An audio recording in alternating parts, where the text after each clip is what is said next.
7h, 9h, Europe 1 matin. Bonjour Dimitri Vernet. Bonjour à tous. Alors que les 7 principales têtes de liste aux élections européennes étaient en plein débat hier, France 3 nous a proposé une totale contre-programmation.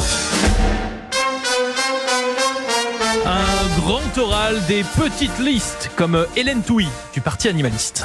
Les soi-disant grands partis sont peut-être des grands partis, mais sont en réalité des petites ambitions. Nous, les petits partis, nous avons des grandes ambitions.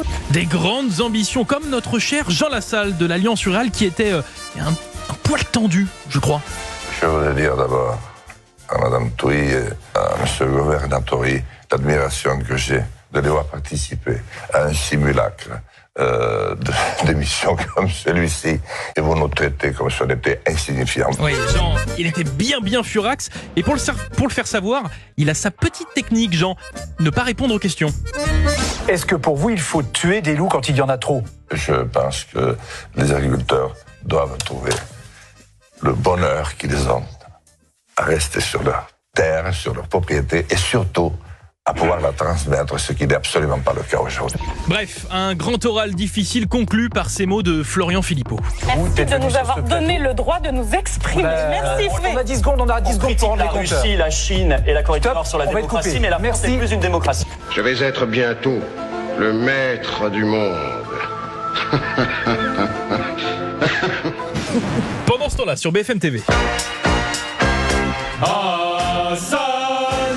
Une rhétorique impitoyable. Il faut bien distinguer la langue que je parle, c'est celle du droit international. Rima Hassan, la candidate insoumise aux européennes, nous a montré à quel point elle roucoule la langue du droit international.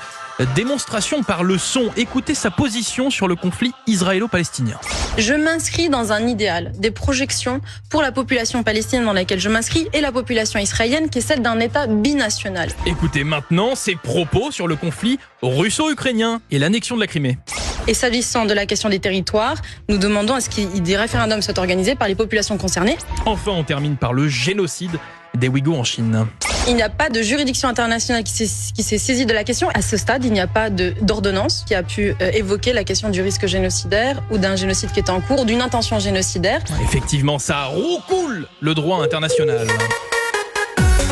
Allez, enfin, pour conclure ce zapping, on continue notre tournée des meetings pour les européennes en partant aujourd'hui à Bordeaux autour des écolos et Marie Toussaint.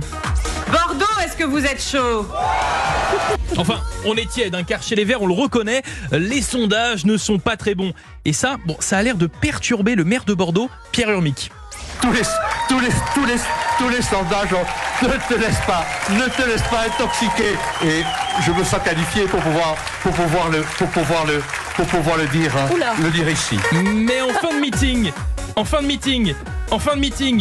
meeting, j'ai compris pourquoi les sondages n'étaient pas dans le vert. Écoutez Marine Tondelier. Faites du bruit pour l'écologie, et le 9 mai, on vote pour Marie Toussaint. Bah oui, s'il vote le 9 mai à la place du 9 juin, c'est sûr que ça va être compliqué de faire un bon score. De l'épensation Décidément, Merci. qui c'est les plus forts. Merci beaucoup Dimitri Vernet. Elle est en train de